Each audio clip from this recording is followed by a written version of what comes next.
네, 다 같이 우리 중부교회 교인기도문으로 공동기도함으로 수요 저녁 예배 우리 하나님께 드리도록 하겠습니다. 다 같이 공동기도하겠습니다. 혹 내가 하늘을 닫고 비를 내리지 아니하거나 혹 메뚜기들에게 토산을 먹게 하거나 혹 전염병이 내 백성 가운데 유행하게 할 때에 내 이름으로 일컫는 내 백성이 그들의 악한 길에서 떠나 스스로 낮추고 기도하여 내 얼굴을 찾으면 내가 하늘에서 듣고 그들의 죄를 사하고 그들의 땅을 고칠지라. 생사화복을 주관하시는 하나님, 이 땅이 코로나19 바이러스로 인해 고통과 아픔 속에서 신음하고 있습니다. 주여 우리를 불쌍히 여겨 주시옵소서. 먼저 우리의 더러운 죄악을 용서해 주시옵소서. 우리가 죄악 속에 살아왔음을 고백합니다. 거룩하라고 하셨지만 거룩하지 못했고 사랑하라고 하셨지만 사랑하지 못했습니다. 불의하고 죄로 가득한 사회를 보면서도 용납하고 때론 눈 감고 살아왔음을 회개합니다. 우리를 불쌍히 여기사 용서해 주시옵소서. 코로나19 바이러스로 인해 병든 이들을 치유해 주시고 고통과 두려움과 우울함 속에 있는 주의 자녀들에게 용기를 허락해 주시옵소서. 이 바이러스와 싸우는 지도자들과 의료진에게 지혜와 용기를 주셔서 지치지 않게 하시고 잘 인도하게 하여 주시옵소서. 이 악한 바이러스의 세력이 속히 물러가게 하시고 정치, 경제, 사회, 문화 모든 분야에 있어서 이 땅이 안정되게 회복시켜 주시옵소서. 보통의 평범한 삶이 복임을 알게 하시고 주님의 은혜 속에 살아왔음을 깨닫게 하여 주시옵소서. 하나님이 세우신 교회들을 보호하시고 우리 중부교회도 지켜주시옵소서. 모두의 건강과 안전을 지켜주시고 교회의 모든 예배와 활동이 정상화될 수 있도록 인도해 주시옵소서. 모든 백성이 고난 중에 하나님을 향하여 기도하게 하시고 모든 것이 하나님의 능력 안에 있음을 깨닫고 주께 돌아오는 기회가 되게 하여 주시옵소서. 우리를 사랑하시는 예수 그리스도의 이름으로 기도하옵나이다. 아멘. 다 같이 침묵으로 조용히 기도하겠습니다.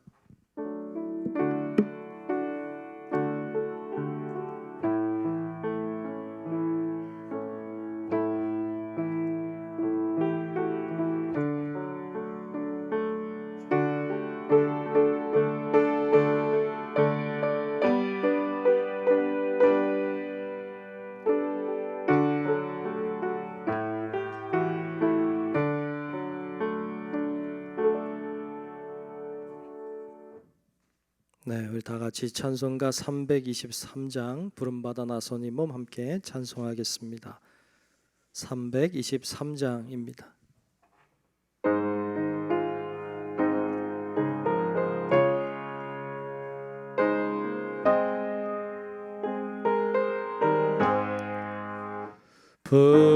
부름받아 나선 이 몸 어디든지 가오리다.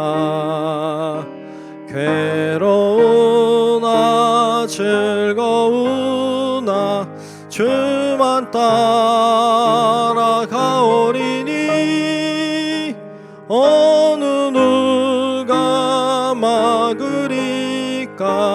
죽음인들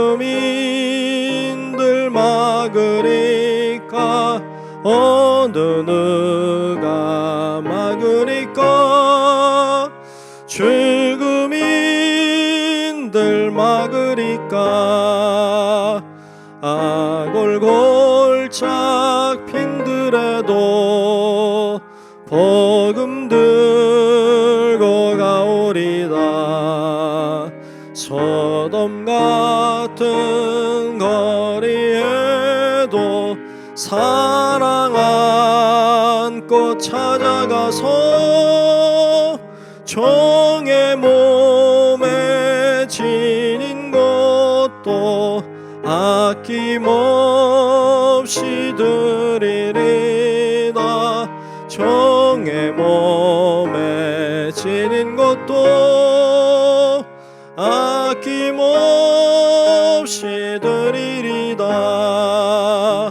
전기 영광 모든 권세 주님 홀로 받으소서. 멸시천대 십자가는 제가 지고 가오리다.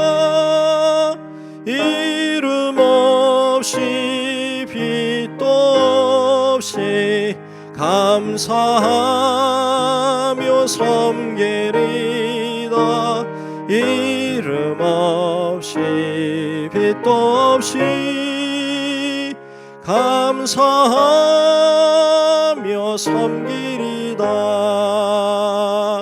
아멘.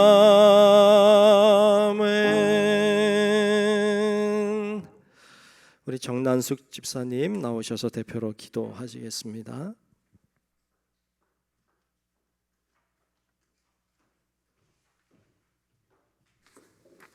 다 같이 기도하시겠습니다. 늘 넘치는 사랑과 은혜로 우리를 지켜주시는 주님, 지난 3일 주님의 보호 가운데 살다 다시금 주님 앞에 나와 예배드리게 하시니 감사합니다. 하루하루 주님의 조건 없는 사랑하심과 보호하시고 희생이 없었다면 이 힘겨운 세상을 살아낼 수 없음을 알면서도 부족하고 연약한 저희들은 세상 일에 갇혀 주님의 뜻에 어긋나는 삶을 살았습니다. 주님, 저희들을 주님의 보혈로 씻어주셔서 참된 믿음으로 성장할 수 있도록 인도하여 주시옵소서. 주님, 온 나라가 코로나19 바이러스로 인해 고통 속에 있습니다. 백신 접종률이 높아진다 하지만 확산세 또한 줄어들 기미를 보이지 않고 있습니다. 악한 바이러스와 함께 살아갈 전 세계와 우리나라를 불쌍히 여기사 지켜주셔서 더 이상의 주변의 모든 사람들이 힘들어하지 않게 지켜주실 줄 믿습니다. 주님, 저희 중부교회를 사랑하셔서 지금까지 지켜주셨듯이 앞으로 다가올 세상에 더욱 성장시켜 주셔서 교인 각 가정이 영적으로 그리고 경제적으로 부흥되고 모든 교인들이 건강할 수 있도록 지켜주시고 중부교회가 주님의 말씀을 땅끝까지 전하는 복음의 빛을 발하는 교회가 되게 하여 주시옵소서. 주님, 중부교회 교인 각 가정마다 기쁨은 더욱더 넘치도록 축복하여 주시고 슬픔과 아픔은 주님의 따뜻한 손으로 치유하사 하루도 지체하지 않고 회복될 수 있도록 주님의 한없는 넓은 품으로 품어주실 줄 믿습니다. 주님, 이 시간 귀한 목사님 예배를 인도하여 말씀을 증거하실 때 주님의 온전하신 말씀만이 선포되게 하여 주셔서 세상에 얽매여 답답하고 힘들었던 성도님들의 심령이 말씀으로 감동되고 변화받아 주님의 사명을 잘 감당하는 성도님들이 되게 주님이 인도하여 주시옵소서. 힘든 가운데 교회에 참석하여 예배드리는 주님의 참된 자녀들과 여러 가지 이유로 예배에 참석하지 못한 성도님들과 온라인으로 영상을 통해 예배를 드리는 성도님들 모두 주님의 한량없는 은혜로 지켜주시길 원하며 우리를 사랑하시되 끝까지 사랑하시는 예수님의 이름으로 기도드립니다. 아멘.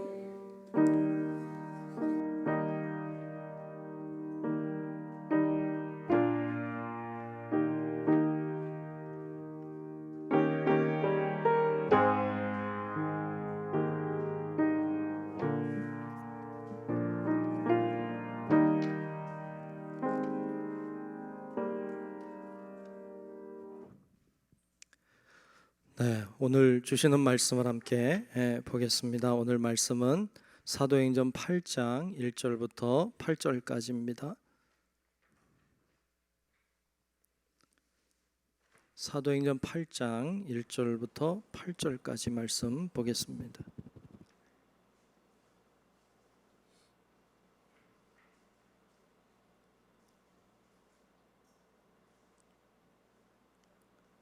네, 사도행전 8장 1절부터 8절까지 말씀 다 찾으신 줄로 알고 제가 한 절 여러분들이 한 절 우리 나누어서 교독하며 말씀을 보겠습니다. 사도행전 8장 1절로 8절입니다.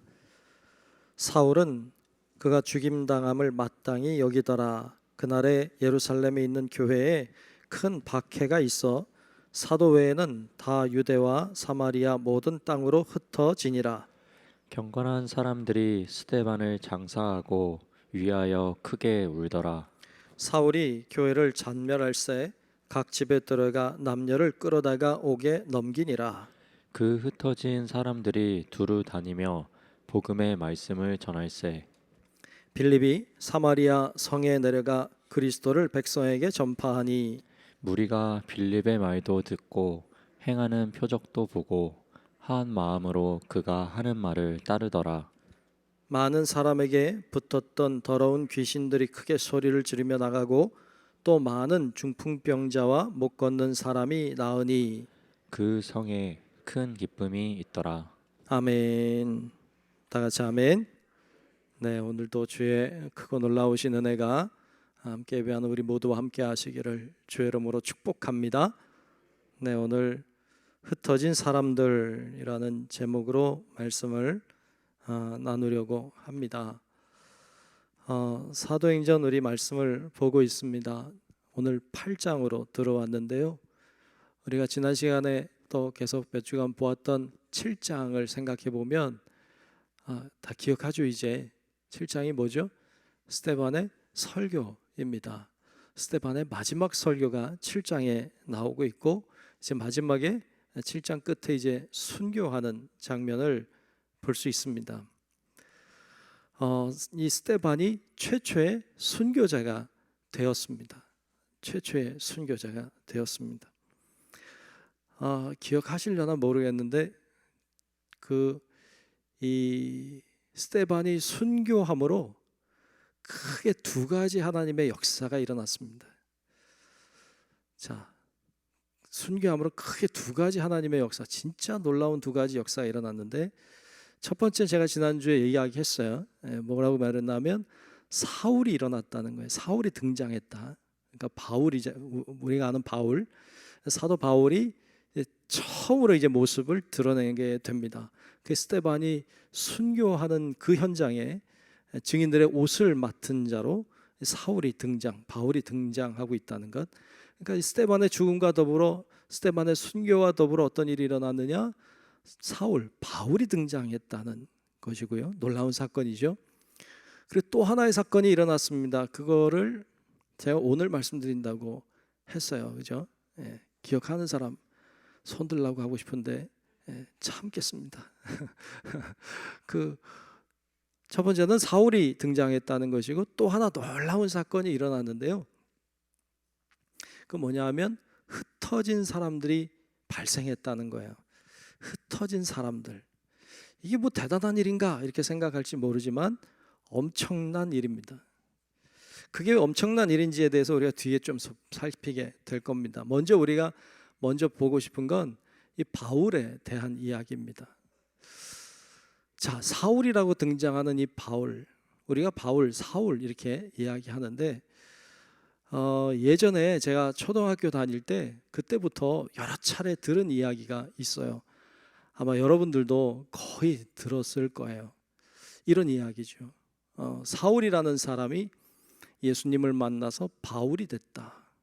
사울이라고 하는 사람은 뜻이 큰 자, 교만한 자, 뭐 그런 뜻이지만 바울이라고 하는 이름의 뜻은 낮은 자, 겸손한 자라는 뜻을 가지고 있다. 이 사울이 변하여 바울이 됐다. 뭐 이런 이야기입니다. 들어봤죠? 안 들어봤으면 안 들어봤어도 할 수 없고 그죠? 안 들어봤어도 상관없는데 그런 얘기를 참 많이 듣고 많이 은혜가 됐던 게 사실입니다. 그런데 좀 은혜가 깨지는 이야기일지 모르지만 사실 그 얘기는 틀린 얘기입니다. 틀린 얘기인데 그게 좀 와전이 됐고 좀 이상하게 발전을 해 나간 것 같아요. 좀 이렇게 극화했나? 뭐 이런 생각도 들고 누군가가 얘기했는데 은혜가 돼서 전파가 됐나? 뭐 이런 생각도 좀 듭니다.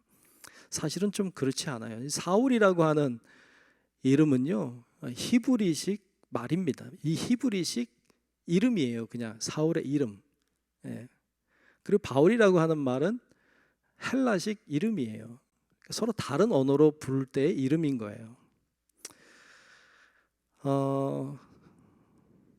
그 사도행전 13장 9절에 보면 바울이라고 하는 사울이 이렇게 나와요. 그러니까 바울이라고 하는 사울이, 바울이라고도 불리는 사울이, 뭐 그런 말이에요. 헬라식으로는 바울인데 히브리식으로는 사울이라고 불리는 사람이, 뭐 이런 말이라고 할 수 있죠. 뭐 예를 들어서 제가 저는 영어 이름이 없습니다. 근데 영어 이름을 제가 존이라고 했다 합시다. 그럼 제 이름 뭘까요? 존 길이겠죠. 좀 어색하죠, 그죠? 근데 존 길이겠죠, 존 길. 근데 제가 한국 이름으로는 길재준이라고 하는 이름을 갖고 있어요. 이것처럼 그냥 사울이라고 하는 건 히브리 사람들이 부르는 이름이고 바울은 헬라 사람이 부르는 이름이에요. 그냥 이름인데 다른 언어로 불릴 뿐인 거죠. 그 사울이라고 하는 이름은 큰 자다, 바울이라고 하는 이름은 작은 자다, 그런 뜻을 가지고 있다는 말도 그리 맞는 이야기라고 보긴 좀 어려워요. 바울이라고 하는 이름의 뜻은 작은 자라는 뜻도 있어요. 그러니까 바울이 작은 자다, 맞다고 할 수 있죠. 근데 사울이라고 하는 이름의 뜻이 큰 자다라는 말은 없어요. 그거는 없는 말이에요. 사울이라고 하는 이름의 뜻은요, 하나님께 요청하다, 뭐 그런 뜻을 가지고 있어요. 기도 같은 의미죠. 그러니까 그런 의미, 나쁜 의미가 아니고 사실은 좋은 의미를 가지고 있는 그런 말입니다. 자, 근데 좀 이렇게 변화되는 것을 좀 강조하다 보니까 이렇게 좀 된 것 같긴 해요. 좀 우리가 좀 바로 알 필요는 좀 있겠다, 이런 생각은 들어서 말씀드려요. 어떤 분들은 성경을 좀 읽은 분들은요, 좀 성경을 자세하게 좀 들여다본 분들은 이렇게 저한테 질문할지도 몰라요. 사도행전을 잘 훑어보면요, 사도 바울이 예수님 만나기 전에는 사울이라고 불리고요, 예수님 만난 다음부터 바울이라고 불려요. 그러니까 이거 봐라, 이게 이렇게 바뀐 거 아니냐, 이렇게 얘기하는데 그 또한 옳지 않아요. 12장이 기준인데, 그러니까 이 사도행전 1장부터 12장까지는 유대인들에게 복음을 전한 내용이 주된 내용이에요. 그리고 13장부터는 이제 이방 지역의 복음을 전하는 내용이 주된 내용으로 등장하면서 바울이 등장합니다. 사울이라고 하는 이름은 히브리식 이름이기 때문에 1장부터 12장까지 히브리식의 이름이기 때문에 12장까지는 히브리 사람 중심으로 복음이 전해진 이야기이기 때문에 사울로 나오고요, 13장부터는 이방인들에게 복음이 전해졌기 때문에 바울로 나오는 거예요. 그러니까 그게 그런 의미는 아니다라는 것을 좀 알 필요는 있을 것 같습니다.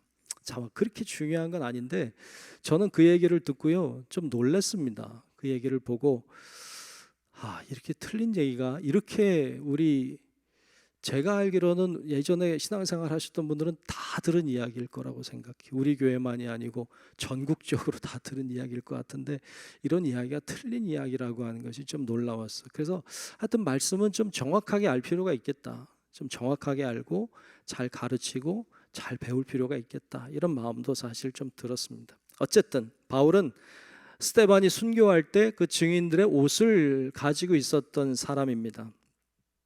청년이었어요. 오늘 본문 1절에는 이 스데반이 죽임당하는 것을 마땅하게 여겼다, 당연하게 여겼다, 이렇게 나오고 있죠. 자, 그리고 오늘 본문 3절에 보면 사울이 이렇게 했다고 나오고 있어요. 3절을 한번 볼게요.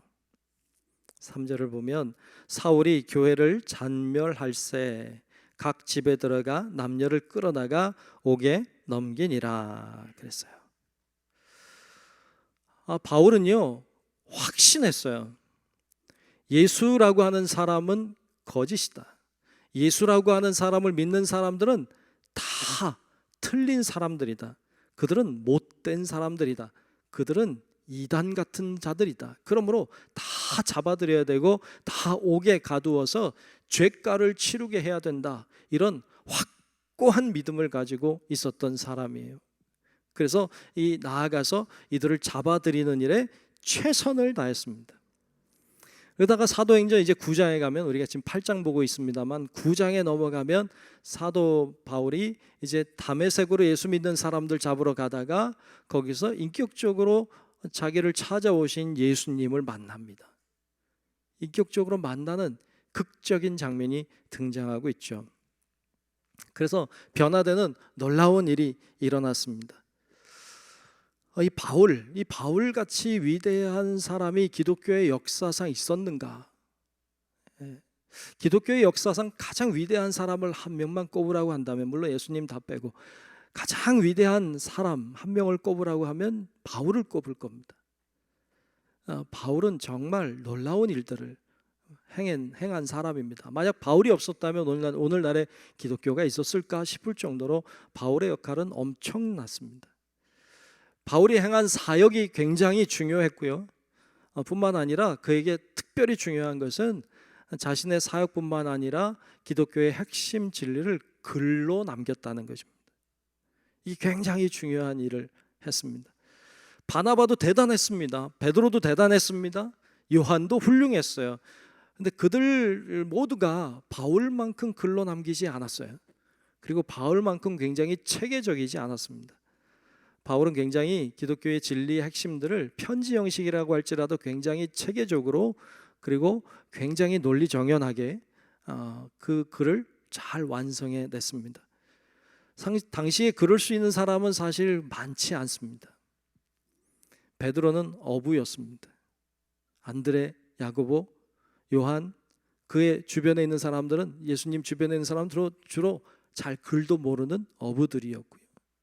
그리고 세리들, 이런 사람들이 이것을 해낼 수는 없어 보입니다. 어찌 보면 하나님이 이 바울이라고 하는 이 똑똑한, 율법에 능통한 이 대단한 사람을 일부러 꺾으셨습니다. 그리고 그를 들어서 놀라운 기독교의 기초를 닦게 하나님이 그를 사용하신 것을 볼 수 있습니다. 참, 그래서 이 바울이라고 하는 사람이 세워지는 건 대단히 놀라운데, 그가 어디서부터 세워지게 되었느냐? 스데반의 순교로부터 세워지게 됐다는 것이 참 하나님이 행하신 기묘한 일입니다. 바울은 굉장히 대가 굵은 사람이었어요. 이 사람은 소신을 딱 가지면 그냥 밀어붙이는 사람이에요. 이 사람 스타일은요, 누구도 막을 수가 없는 스타일이에요. 앞만 보고 달려가는 스타일, 오직 하나, 목표 하나 바라보고 돌진하는 사람, 바울입니다. 이 불굴의 사나이가 예수님을 극적으로 만났죠. 하나님이 그의 성향을 아시고 극적으로 만나주셨습니다. 아마 극적으로 만나주시지 않았으면 바울은 꺾이지 않았을 겁니다. 그리고 바울은 자기 멋대로, 자기가 원하는 대로, 자기가 진리라고 생각하는 대로 무조건 달려갔을 거예요. 이 사람 스타일은 그런 사람이에요. 근데 예수님이 만나주심으로 그가 180도 변화되고, 그리고 반대의 길을, 드디어 진리의 길을 가기 시작했는데, 그 스타일대로 꺾이지 않고 끝까지 달려갔던 이 바울의 멋진 모습을 발견하게 됩니다. 많은 사람들이 바울이 예수님을 만났던 장면을 대단히 높게 평가하고, 그리고 부러워합니다. 야, 나는 저렇게 예수님 만나지 못했는데, 난 저렇게 극적으로 주님 만난 적은 없는데, 나는 그 비슷한 것도 없는데, 난 뭐 불빛 하나 본 적도 없고, 내가 음성 뭐 들어본 적도 없고, 내가 하나님의 뭐 환상을 본 적도 없는데, 야, 저 바울은 참 좋겠다, 하나님의 그 놀라운 역사를 경험했으니 참 좋겠다, 뭐 이렇게 생각할지도 모르겠습니다만, 여러분 별로 그렇게 좋아하지 마십시오. 너무 극적인 거를 좋아하지 마세요. 극적인 거는 뭐 영화나 드라마 이런 데서 보면 되고, 여러분 주님은요, 극적으로 만나야 될 사람들이 있어요. 이 사람들은 극적으로 안 만나면 도대체 예수님을 깨닫지를 못해. 그런 사람들, 하나님 이 사람 꺾어가지고 분명한 일에 쓰시고자 할 때 꺾는 것 외에는 그리 꺾지 않으세요. 그리고 여러분, 그렇게 만나는 건 별로 유쾌한 일은 아니에요. 여러분, 사도 바울이 하나님 만난 일이 유쾌했어요? 절대로 유쾌하지 않았어요. 바울은 심각했어요. 여러분, 바울은 아까도 이야기했지만 이게 옳다고 생각하면 그냥 돌진하는 스타일이에요. 그런데 그는 이게 진리라고, 이게 100% 맞다고 생각하고 달려가던 길이었어요. 거기서 없는 줄 알았던 예수가 나타난 거죠. 그 충격은요, 그에게는 엄청난 거였어요. 왜? 그는 이쪽으로만 달려갔거든요. 근데 아니라는 걸 알게 됐을 때 그가 받은 충격은요, 엄청났습니다. 그가 말에서 떨어지죠. 빛을 보죠. 사람들이 이상하게 보죠. 여러분, 이런 경험들 자체도 유쾌한 경험이 아니에요. 앞을 보지 못하게 됐죠. 여러분, 그런 경험 해보고 싶어요? 그런 경험하고 예수 믿을래요? 아니, 안 하고 믿는 게 좋지. 안 하고도 믿어지는 게 은혜지. 그죠? 네. 그러니까 이 바울은요, 그런 극적인 경험을 통해서 주님 만났어요. 어떨 때는 좀 부럽기도 해요. 왜 그런 뭐 좀 놀라운 뭐 확실한 뭔가가 이렇게 확 보이고 막 이러면 좋겠지만, 여러분, 결코 이게 유쾌한 경험이 될 수는 없어요. 물론 하나님의 은혜의 경험이고 하나님이 나를 만나 주신 경험이기에 값지고 소중한 건 무엇과 비교할 수 없지만, 여러분, 그것을 그렇게 유쾌한 경험은 아니죠. 슬픈 경험이죠. 그 이전까지의 삶이 너무 비참해지는 거죠. 하여튼 이 사도 바울은 그처럼 주님을 만나는 경험을 했고, 그리고 그는 변화된 삶을 살아갔습니다. 훌륭한 사람이 됐죠. 자, 하여튼 이 스데반 집사의 순교는 참으로 슬픈 일이었음에 분명하지만 사울이라는 걸출한 인물을 만들어내는 시작점이 됐습니다. 스데반 집사의 순교는 슬펐습니다. 그래서 오늘 본문 2절에 보면, 2절에 이렇게 말씀하고 있어요. 2절에 보면 경건한 사람들이 스데반을 장사하고 위하여 크게 울더라 그랬어요. 스데반의 순교한 모습을 보여주고 있고, 슬퍼하는 모습을 보여주고 있습니다. 스데반도 대단하지만 스데반의 순교로, 그가 심겨짐으로 바울이라고 하는 훨씬 걸출한 열매를 맺게 된 것입니다. 하나님은요, 절대 손해보지 않습니다. 하나님은 작은 것을 심고 큰 것을 거두는 분인 줄로 믿습니다. 그래서 여러분, 어떤 손해를 여러분들이 봤다고 해서 너무 슬퍼하거나 너무 낙심하지 마십시오. 하나님은 손해보는 분이 아니시기 때문이에요. 스데반 집사의 순교는요, 대단히 큰 걸 손해본 것 같은 느낌이 들어요. 그런데 하나님은 그때부터 사울이라고 하는, 바울이라고 하는 걸출할 인물을 만들어내기 시작하십니다. 하나님이 하신 일이 참 기묘하다, 이런 생각을 또 하게 돼요. 하나님은 손해보지 않고 합력하여 뭘 이루세요? 선을 이루시는 분인 줄로 믿습니다.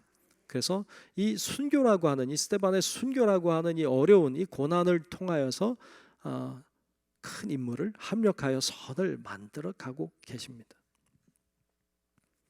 자, 이렇게 스데반 집사의 순교를 통해서 놀라운 일이 일어난 첫 번째 사건은 사울, 바울이라고 하는 걸출할 인물이 탄생하게 되었다는 것이고요.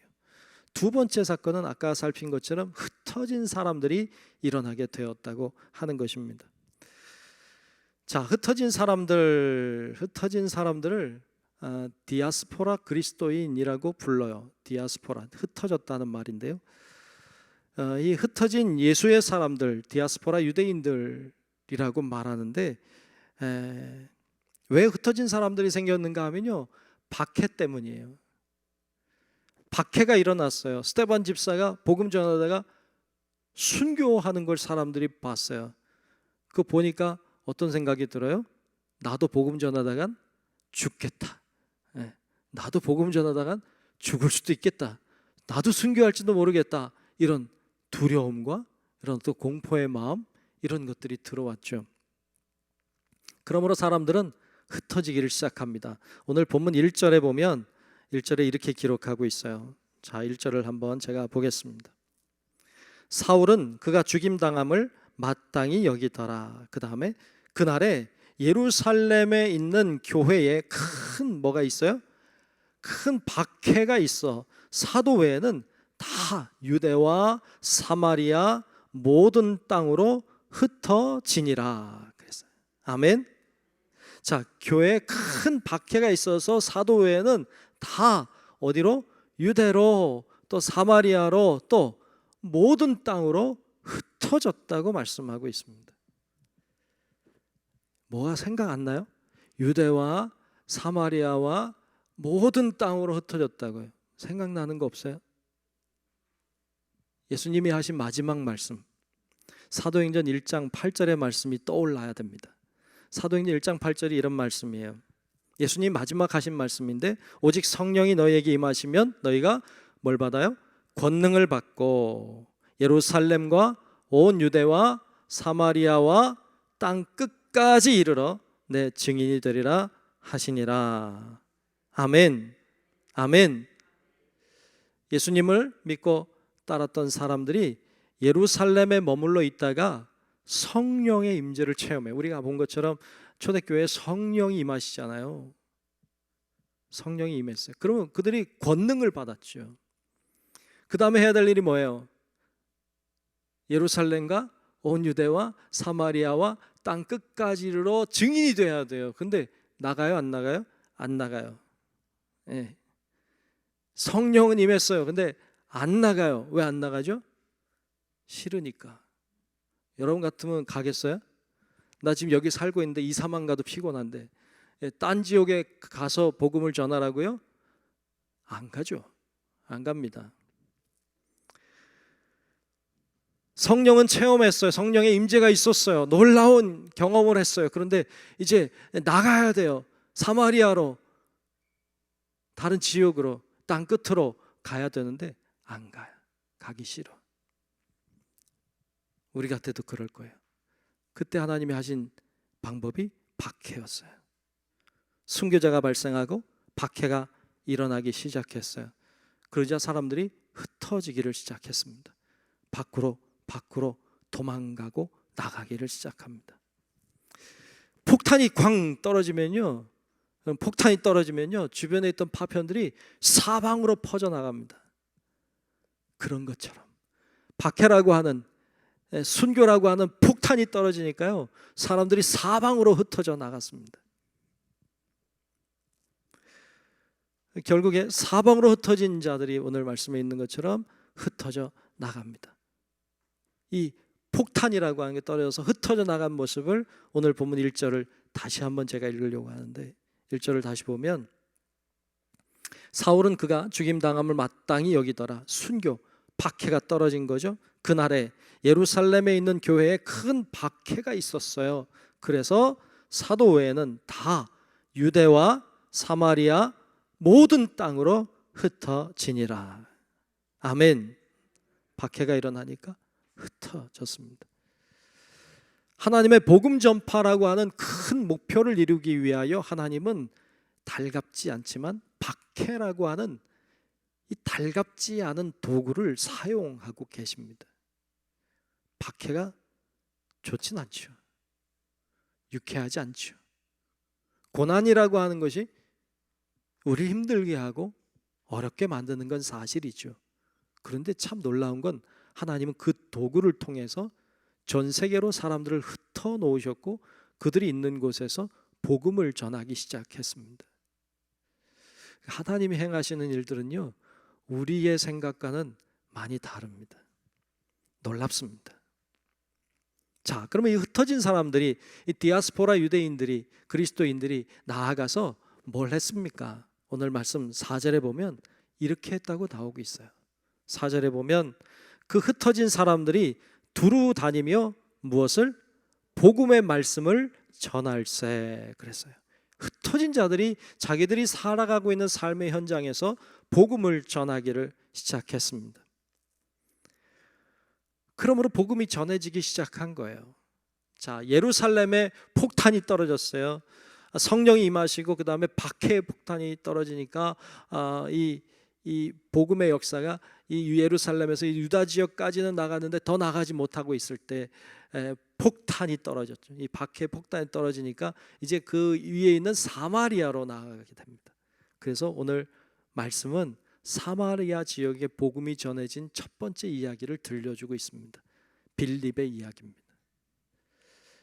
빌립 집사이죠. 예수님 제자가 아닌 빌립 집사 이야기를 하고 있는데요. 오늘 본문 5절부터 7절까지 보면 사마리아 지역에서 이제 복음이 흩어져 나간 그리스도인, 사도가 아니라 집사인 빌립을 통해서 전해진 이야기가 나옵니다. 자, 5절부터 7절까지 제가 한번 읽으려고 합니다.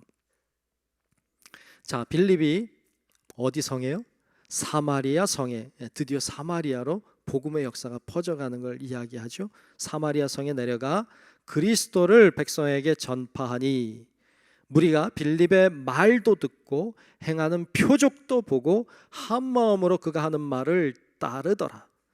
많은 사람에게 불었던 더러운 귀신들이 크게 소리를 지르며 많은 사람에게 붙었던 더러운 귀신들이 크게 소리를 지르며 나가고 또 많은 중풍병자와 못 걷는 사람이 나으니 그랬어요. 빌립 집사가 나가서 복음을 전했다는 거예요. 말을 한 거죠. 복음을 전했어요. 그리고 표적도 일어났어요. 그로 인하여 많은 사람들이 바라보고 그를 따랐습니다. 또 이어서 나오는 게 더러운 귀신들이 물러갔고요. 병자들이 고침받는 기적의 역사들이 일어났어요. 이 무슨 역사입니까? 성령의 역사입니다. 성령의 역사예요.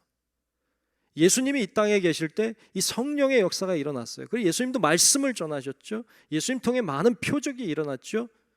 예수님이 역사하자 병자들이 병이 고침받고 귀신이 떠나가는 성령의 역사가 일어났습니다.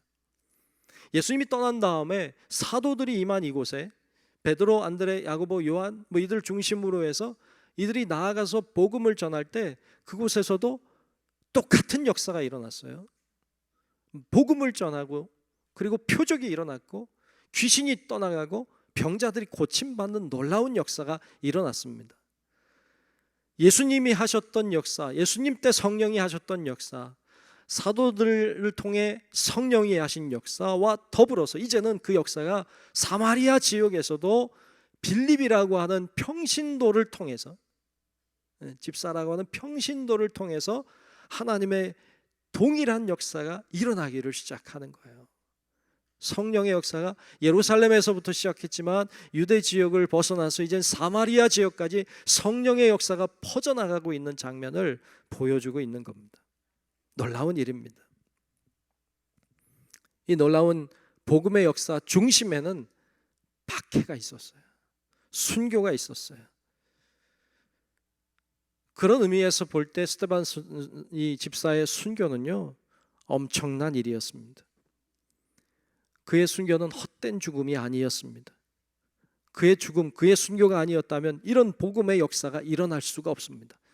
전 세계로 복음이 흩어지려면 수많은 시간들이 필요했을 거예요. 그런데 주님은 이 박해라고 하는, 이 스데반 집사의 죽음이라고 하는 이걸 통하여서 이 일을 빠르게 진행해 나가는 장면을 발견하게 됩니다. 순교하는 스데반은 왜 내가 순교해야 되는지 이유를 몰랐을지 모릅니다. 내가 전한 건 하나님의 말씀뿐이고 주의 복음뿐인데 내가 뭘 잘못했다고? 내가 왜 죽임을 당해야 되는가? 왜 사람들이 나를 향해 돌을 던지는가? 이해할 수 없었을지 모릅니다.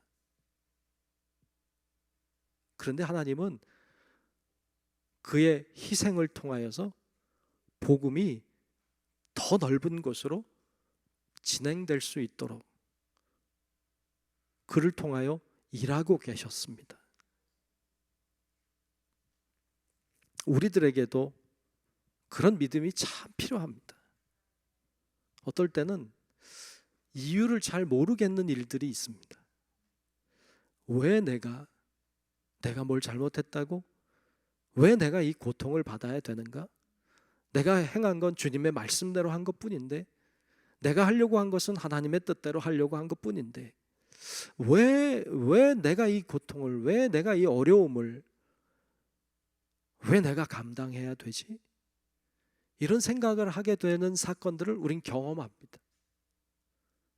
그런데 여러분, 스데반이 그랬을 거예요. 그는 몰라요. 그는 다만 순종한 거예요. 그런데 하나님은 그를 통해 놀라운 일들을 계획하고 계셨고 진행하셨습니다.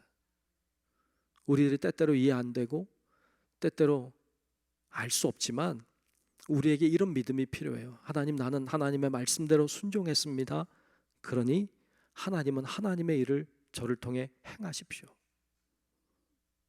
여러분, 그렇게 기도하고 믿음으로 나갈 정도의 믿음이 된다면 여러분, 정말 하나님은 우리를 통해 우리는 상상도 할 수 없는 놀라운 일들을 행하실 줄로 믿습니다. 그 믿음이 대단히 중요하다는 것을 발견하게 되고 그 믿음이 진짜 큰 믿음이구나 라는 생각을 가지게 됩니다. 스데반 집사는 그걸 잘 감당했던 것이죠. 하나님께서 어느 날 아브라함을 부르시잖아요. 내 고향과 친척과 아버지의 집을 떠나 내가 네게 지시할 땅으로 가라. 왜 내가 가야 되는지, 왜 내가 그 힘든 길을 가야 되는지 모르지만 그냥 순종하잖아요.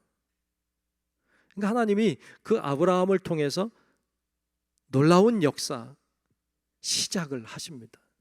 그리고 그 민족을 세워가시는 걸 보여주죠.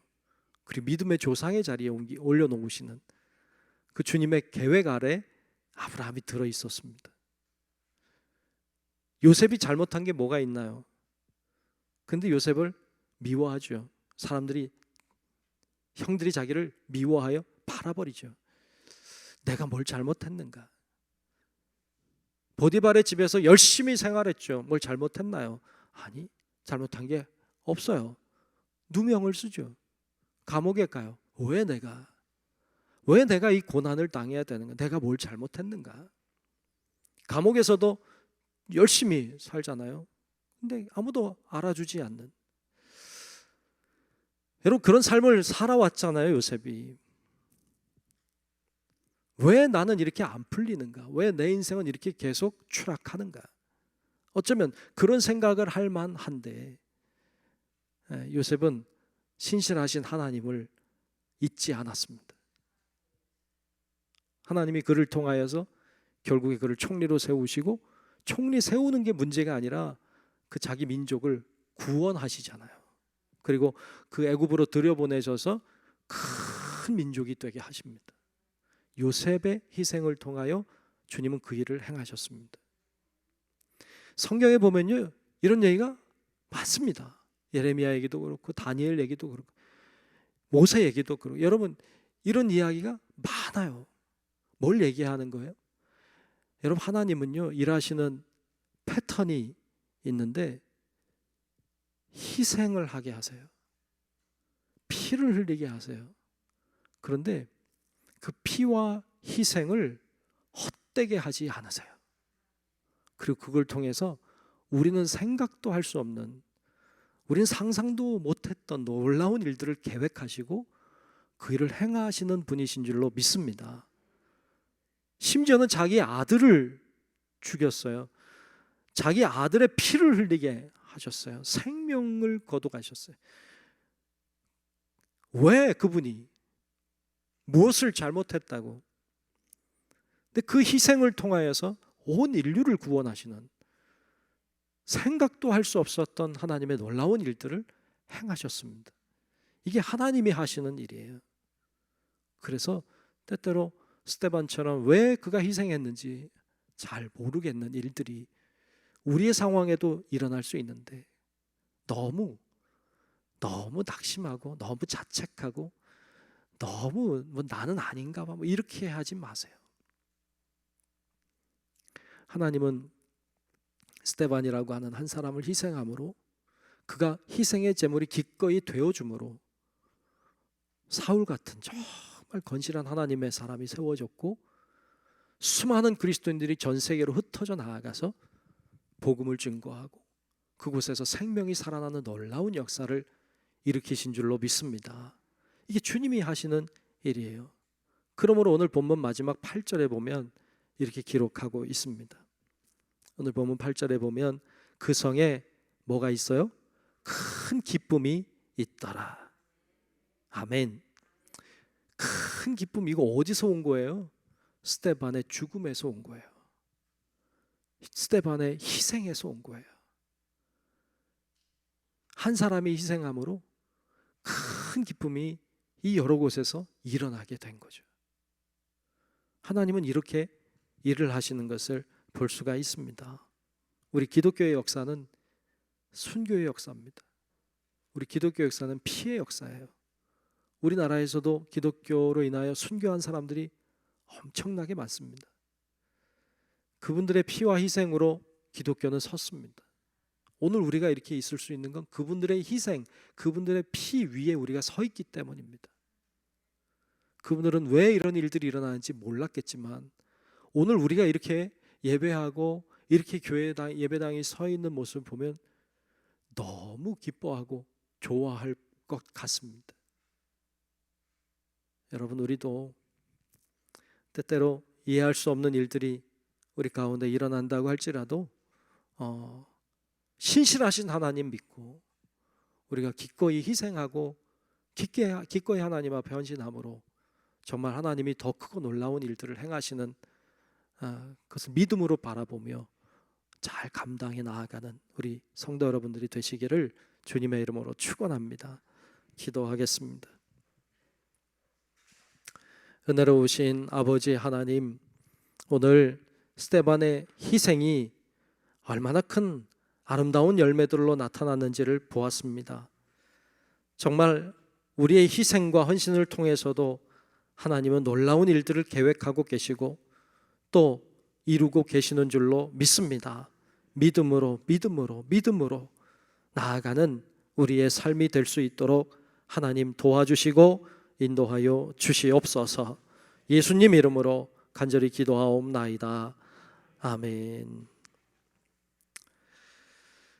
찬송가 341장을 함께 부르겠습니다. 341장입니다.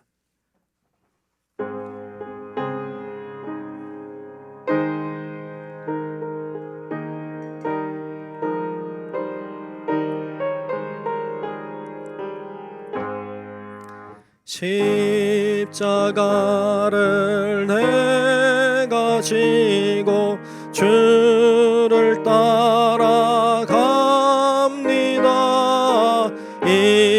이제부터 예수로만 나의 보배 삼겠네.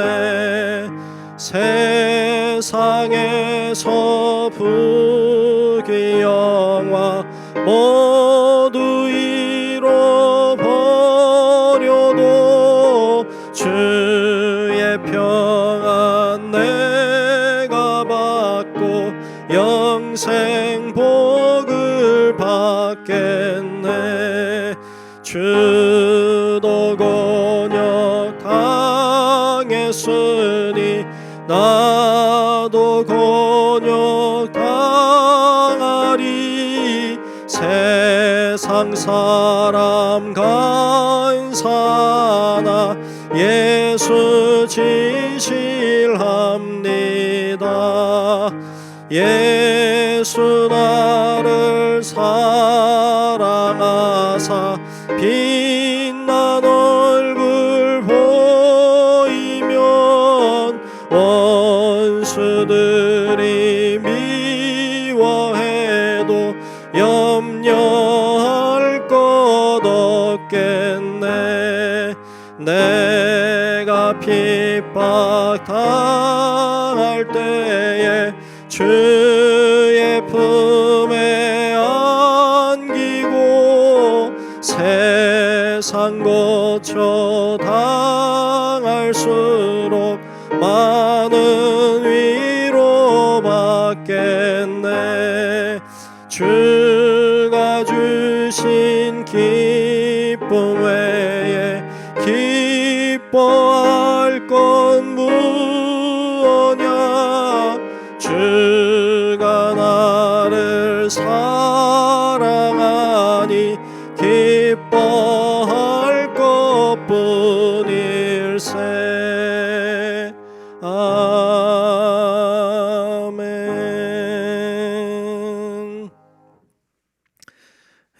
교회 소식 여러분 주보를 잘 참고하시면 좋겠습니다. 모든 예배에 여러분 열심히 참여하시길 바랍니다.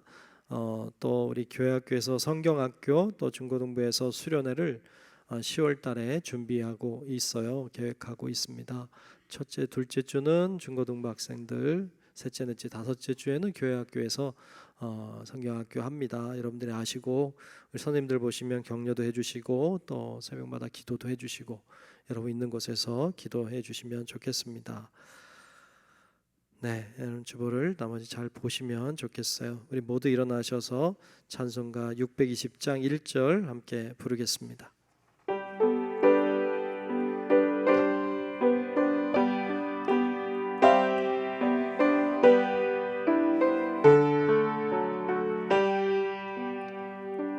여기에 모인 우리 주의 은총 받은 자여라. 주께서 이 자리에 함께 계심을 아노라. 언제나 주님만을 찬양하며 따라가리니 시험을 당할 때도 함께 계심을 믿노라. 이 믿음 더욱 굳세라. 주가 지켜주신 나 어두운 밤에도 주의 밝은 빛 인도하여 주신다. 지금은 우리의 영원한 구세주이신 예수 그리스도의 크신 은혜와 하나님 아버지의 놀라운 사랑하심과 성령님의 감화, 감동, 역사, 인도, 보호하시는 크신 은총이 스데반 집사 한 사람의 희생을 통하여 위대한 하나님의 사람을 세우시고 수많은 곳에 기쁨의 역사를 일으켰던 주님을 기억하며 나의 희생을 통하여서도 하나님은 놀라운 일을 행하실 수 있다는 그 믿음으로 순종하며 나아가기를 소망하는 우리 사랑하는 모든 성도들 머리 위에 이제로부터 영원토록 함께 하시기를 간절히 축원하옵나이다. 아멘.